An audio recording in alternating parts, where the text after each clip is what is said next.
हे जंघिया चढ़ाए बाबा भैसला मंडप पार जंघिया चढ़ाए बाबा भैसला मंडप पार। हे जंघिया चढ़ाए बाबा बैसला मंडप पार। हे जंघिया चढ़ाए बाबा भैसला मंडप पार। हे बाबा करो ने धिया दान हे दान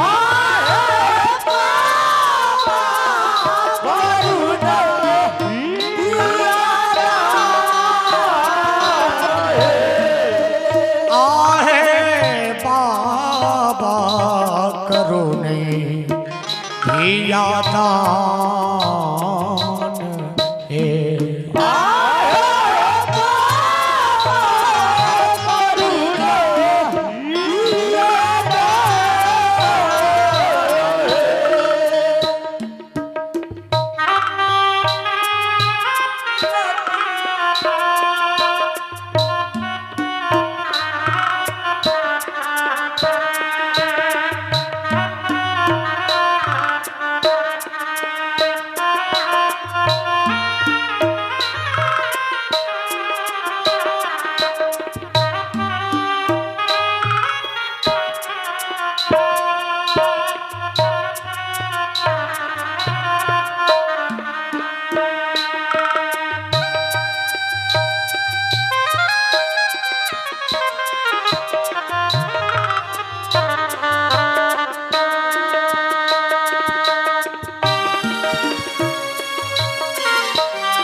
कर कंजल लाली करवो पार।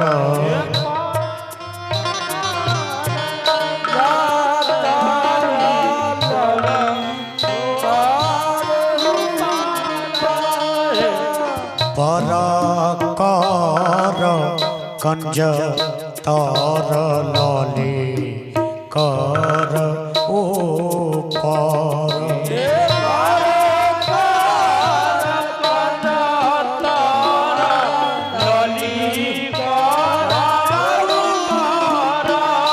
आहे ताही में सोहत फूल पान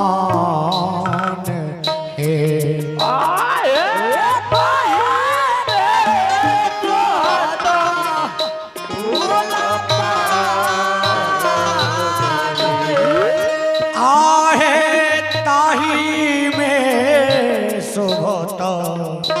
फूल पान हे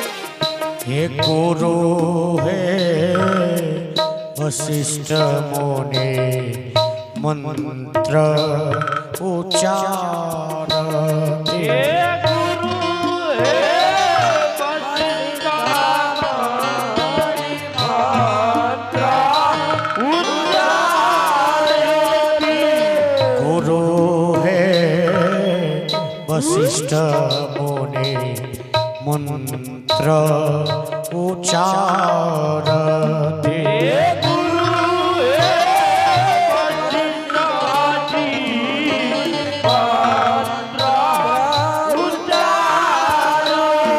आहे मंत्र पढ़त दुल्हा श्री राम हे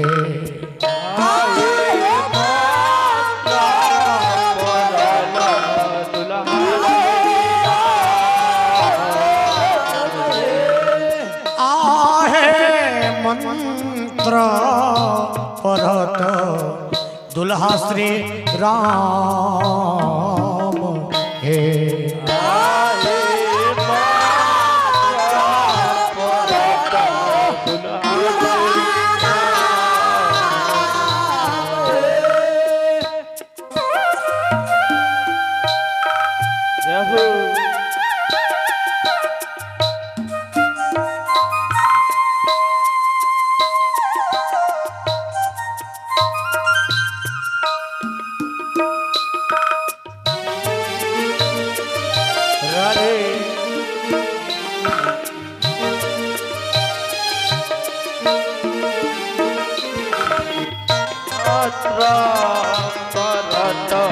दुल्हा श्री राम आहे मंत्र पढ़त दुल्हा श्री राम आहे सब सखियन मिले मंगल गावथे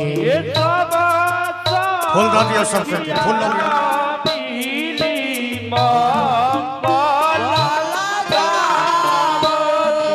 ये सब सखियन मिले मंगल गावथे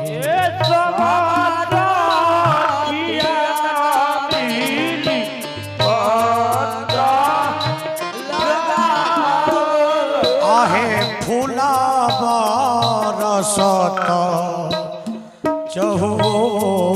चहुर हे आहे फूला बरसत चहुर आहे फूला बरसत देव बहुबार हे आहे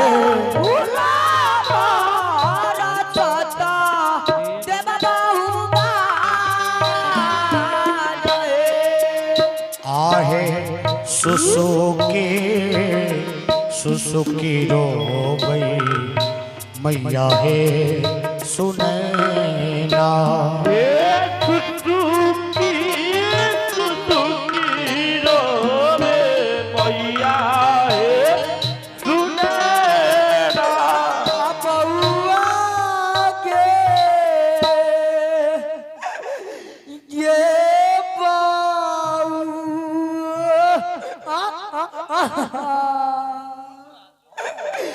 ये तोरा बिना के नारा बहू के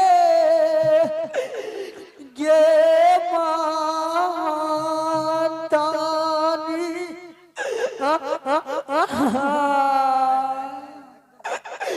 ये के कारा देखी के आई धैरी जावा अपाना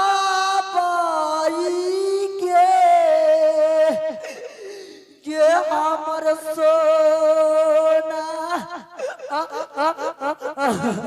ए सुना ना भाई चुप रहो ना कानू राते मटकोर पूजा सहल रहलिया के दीदी के कहीं देव खर जात ए चीनी अपना घरे में, मैदा अपना घरे में, केरा धुकाइली है, तुरंते हम पुछारी क के बजा के लिया। चुप रहू नहीं कानू, अहाँ कहने छी तो हमनियो के कनाय कनाय हुआ। अब बबुआ के ये चुप ना रहू नहीं कानू। ए कन्यादान होते घर में गदाल पड़ जाइए। माय जे कन्हैया बउआ ला की कहै था, गे बउआ आ बउआ गे अरे माता सरकार, बेटी मतारी के बहुत बड़ा अनुपम प्रेम होइया। माय के हाल बेटी जनित है, बेटी के हाल माय जनिया। एक एक सामान बेटी लागी माय जोगा जोगा के अपना बेटी ला रखे छ। 6 महीना पहले से की कहा, हमरा बेटी के पलंग न भेल तो हमरा बेटी के गोदरेज न भेल तो हमरा बेटी के वॉशिंग मशीन न भेल जी। 6 महीना पहले से ट्रंक उरंक कीन के धरैया। पिताजी की करा, 4 कट्ठा खेत बेच के 1 किलो के हौसली बना के बेटी लागी लाए। आ जब बेटी लागी ला तो लड़की के माय के देखलक, देखियो ना अपने के बेटी ला लैली बना के ठीक है। तो माय की कहत, बुढ़वा के जब फुरहली से कलथी न की बात ओइ पर मुदा तनका औरो जे रहती ना तो बड़ा नीमन रहल जी। 10 कट्ठा खेत बेच के बेटी के महल अटारी पर बैठा दू। आ तिला संक्रांत के दिन सनेस लेके जाओ तो भर पंजिया के गोर ध के कान। आ जब कान ले तो की कहत, बाबू हो कहा न माय के समाचार। हारे माता, अते दूर से पैदल पिताजी गए तो पिताजी का समाचार नहीं बुझे, आ माय के समाचार मुदा कहा। फिर की कहत, बाबू हो माय के भौजी मारबो करै छै।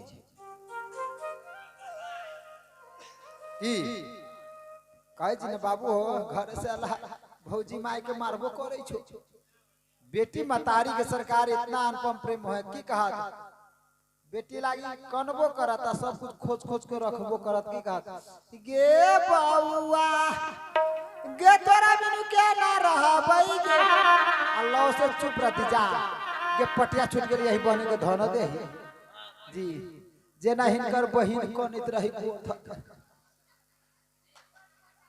कनबो करत।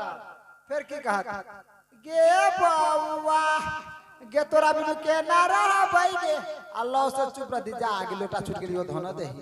गे बउ एक एक सामान बेटी लागी माय जोगा जोगा के रखत, कनबो करत, आ सब कुछ खोज खोज के पेटारी में सहितबो करत। फिर की कहा, गे बउआ गे तोरा बिनु के ना रहबै गे। अल्लाह से चुप रहती जा, के पानी पियाने दे, बड़ी दूर जाए के है, कौन तो सुखै छै। कहिए ना कानते कानते फिर कानते कानते जब बेटी मतारी के नैया रात तो घेटा जोरी क के लागत काने। आ कानते कानते कान में सिखा दैया। अहाँ सब की जाने गेलिए नेकारी के झोटैला पान सब जानी छथि। कानते कानते कान में सिखा देत। की कहत, गे बउआ गे तोरा बिनु के ना रहबै गे। अल्लाह से चुप रह, एने ओने ताक लेता न जो कोनो रहत। बेटी के कान में जाके कहत, बउआ के हे ताला के चाबी केकरो न दिए। देखिए देवू के मन हो तो नेमहान के दिए न तो बुढ़िया सभे निकाल लेते जी। नेमहान के दिए, ध्यान देंगे, ध्यान देंगे। जना हिनकर बहन हमरा देले रहे। ये कन्यादान हो रही है और माता बहन विशेष रूप से आपसे विनती है, ध्यान देंगे। ये कन्यादान कोई साधारण दान नहीं है। ये कन्यादान महादान है महाराज। और विशेष रूप से माता बहन आपसे मैं कहता हूं, ये कन्यादान हो रही है और आप हंस रहे हैं। ये हंसने का विषय नहीं है, ये हंसने का समय नहीं है। जरा विचार करना मैया, जब आप अपने पुत्री को कन्यादान करती हो उस समय आपकी हंसी निकलती है क्या? नहीं। यदि कन्यादान के समय पत्थर के कलेजा वाली मां भी होगी वो भी रो पड़ती है महाराज। मैया फूट फूट कर रो रही है, मन में विचार करती, बालापन से लेकर आज तक मैंने इस अभागन को पाल करके रखी, अब यह दूर देश को जा रही है, न जाने भाई विधाता इसके भाग में क्या लिख दी हो। मैया फूट फूट कर रो रही है, मन में विचार करती है। और आप हंस रहे हो, विचार करना मैया, जब आप अपने पुत्री को कन्यादान करती हो उस समय में आपकी हंसी निकलती है क्या? नहीं, मैया फूट फूट कर रो रही है। सुने ना मैया मन में विचार करती है, जिस बेटी को मैंने बालापन से लेकर यह गोद में पाल करके रखी, आज वह बेटी हमसे पराई हो रही है, दूर देश को जा रही है। मैया सुने ना मन में विचार करती है, जाही रे बेटी ले हम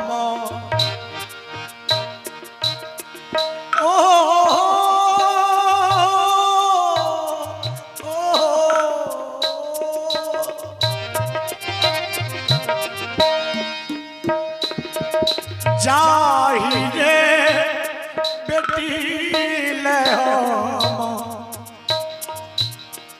हिनटुआ न चली से बाजा बाजबले ये नहीं हिस्से हो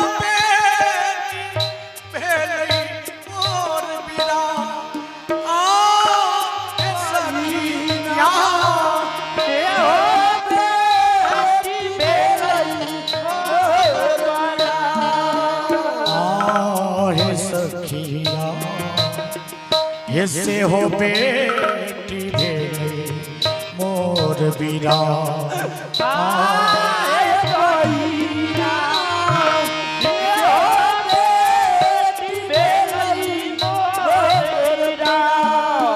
उधर मां फूट फूट कर रो रही है, इधर बेटी फूट फूट कर रो रही है। बेटी मन में विचार करती है, अपन भैया रही तई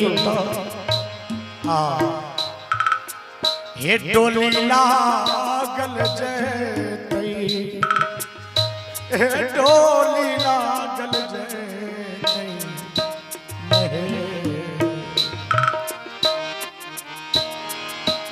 हे सतबा भैया हृदय कठोर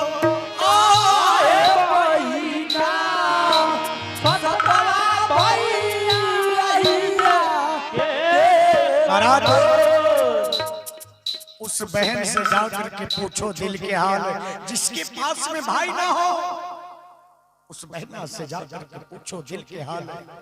जिस समय में राखी बांधने का समय आता है, राखी बांधने का दिन आता है, उस वक्त उस बहना से जाकर के पूछो दिल के हाल, जिसके पास में भाई ना हो। बांधो जिसमें राखी, वो बहना मन में विचार करती है, भगवान से शिकायत करती है, हे सरकार, हे भगवान, बांधो जिसमें राखी ओ कलाई चाहिए,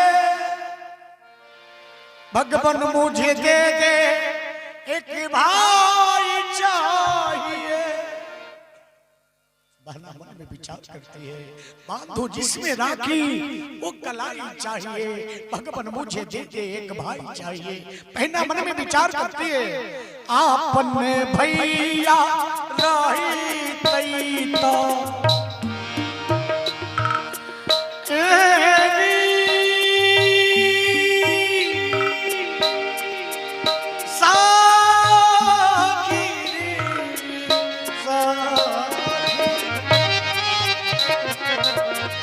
आपन भैया रही तई तो डोली लागल जैतई, हे डोली लागल जैतई नहीं। सतबा भैया हृदय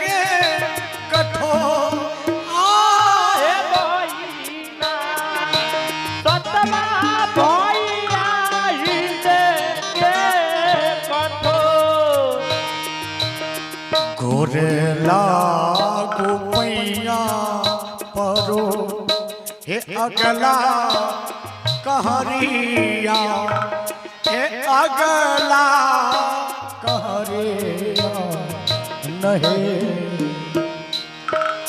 अतानी दियो डोली बीलमा आए भैया ये तारी दिया डोली लवा।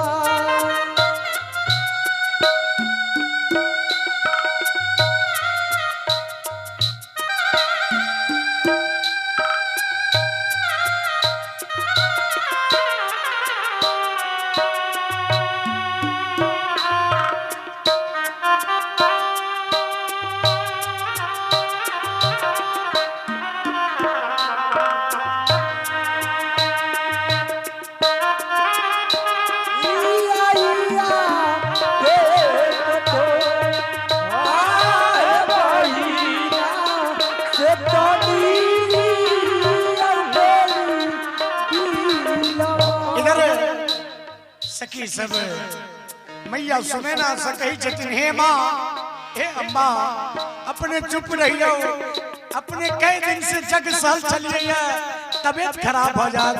मिथिलानी सखी सब मैया सकई छथिन, चुपे रहो मैया हे सुने ना, हे मैया हे सुने दुनिया के हो बेबहा। आए भैया से दुनिया के मैया सुने ना सखी सबसे कही छथिन, अरे सखी हे कैसे चूपी आरी सखिया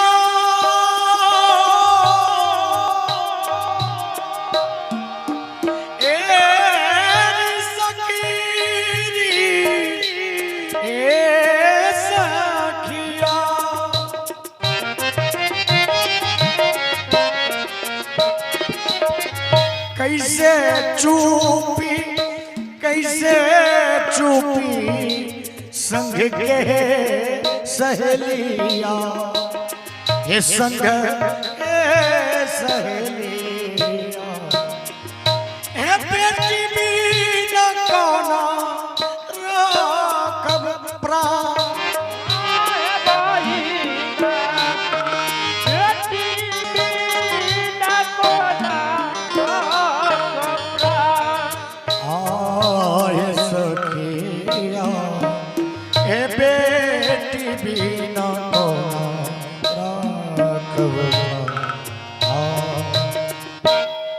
चुपो सुने ना मैया सब कहियो की सब कन्यादान में दिलखिन।